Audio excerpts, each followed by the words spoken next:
The Coon Rapids City Council has been hearing arguments for and against its residents owning chickens for years. On May 3rd, Ben Hiltner and possibly hundreds of others in support of bringing chickens to Coon Rapids got the answer they've been waiting for. All in favor signify by saying aye. Aye. Aye. Opposed? Aye. That motion carries. The number of people who are excited, it's really pretty amazing to have seen all of that, especially for as long as it took. It makes it worth all the effort to get us to this point. The ordinance requires a maximum of 4 chickens per household with no roosters allowed. No slaughtering is allowed on property, and there are standards for sanitary conditions.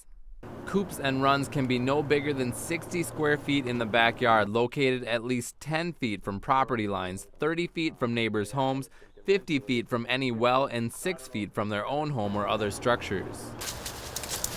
To own chickens, you have to go through a permitting process with the city. A drawing of your coop and run and a site plan of your property is required. City staff also inspects the coop and property before issuing the permit. We'll be monitoring this, but I think from a staff perspective, we're satisfied with how things ended up. My hope is that all the chicken owners comply with the rules, follow the rules, stick very strictly to them. That's the best thing we can do to help bring goodwill towards chickens in Coon Rapids. Hiltner says the reasons for having chickens vary as much as the ways people like their eggs cooked. Well, for some people, it's just an educational thing. They like to know where their food came from. They like their kids to know where their food came from. For a lot of people, it's a nutritional thing. They want to control every part of their diet from the very beginning to the end. And so, in the same way, a lot of people like organic gardening of their vegetables or fruits or whatever it is. Eggs is just this next natural step that a lot of people take. There's a growing awareness about growing your own food, raising your own food.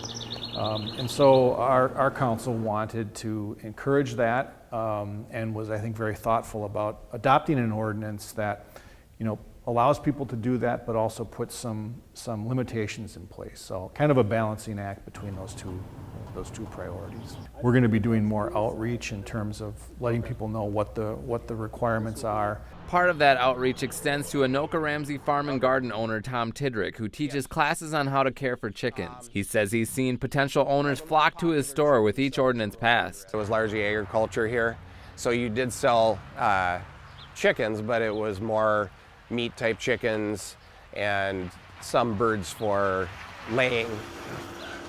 The sales were larger, there was more birds.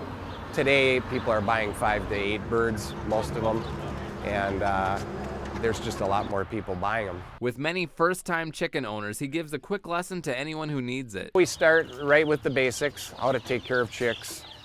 We give them all the information on the kinds of chicks. The most important thing I tell people is to keep your coop dry. Tidrick says the chicken's diet can play a large role in their health and egg production. Keep the protein levels of the feed where they need to be.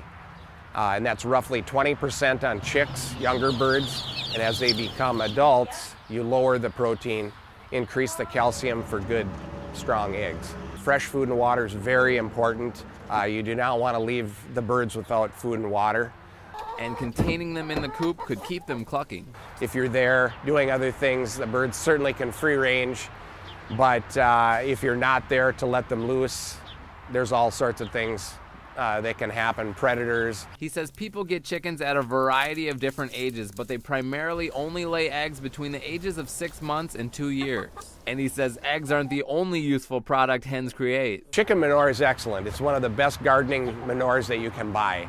It does need to be aged slightly, but we have found that it grows huge tomatoes, peppers, and other vegetables. So I'd really encourage people in our classes to compost and use their chicken manure as much as they can. Tidrick says he's happy to see the ordinance pass, and not just because it brings in business. Gives people the opportunity to experience the backyard chicken hobby. It's an excellent hobby for kids, and I think it really brings neighborhoods together because a lot of people are just not familiar with chickens, and they love to talk about them.